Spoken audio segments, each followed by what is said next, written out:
caso tocoulle o turno á moda, en concreto á marca Dais, unha marca dirixida ao público feminino.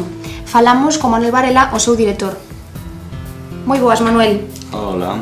Contanos un pouquiño como e cando nace a historia de Dais. É un tema curioso porque nace despois dunhas conversas con un dos fundadores de un grupo de música folk que levaba o mesmo nome, que nestas conversas pretendía facer unha presentación de música e moda, música, feita e creada en Deza, non?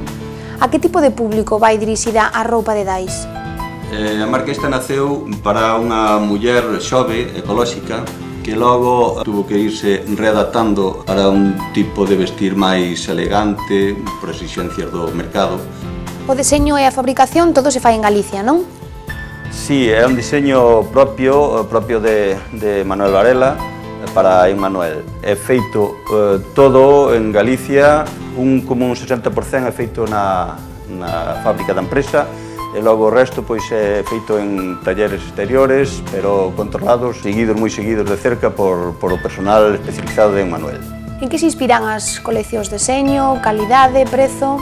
A inspiración apóiase sempre dependendo de como ande incluso o mundo, non? Tendencias por unha de por outra. Entonces, despois vaste creando un estilo propio, dependendo sempre das necesidades do consumo da muller, non? Pero a hora de mercar roupa, escatimamos no prezo? Evidentemente que sí. Sempre se mira o precio para poder ir vestido igual, se é posible. A veces deixamos incluso o diseño e a calidad polo precio.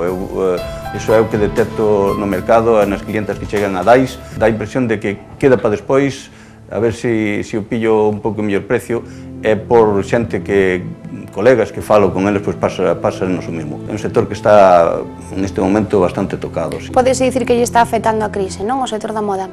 Sí, creo que foi o sector que detectou a crise en primeiro lugar.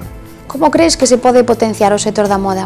Para este sector, como para outros, que se debía de tratar de dinamizar o consumo ordenadamente e tratar de volver a producir no país, aínda que parezca un pouco difícil, pero eu penso que se debía de tratar de volver a producir no país, que é onde realmente pretendemos que nos consuman, que é imposible que consuman se non lle entra un diñeiro por producir.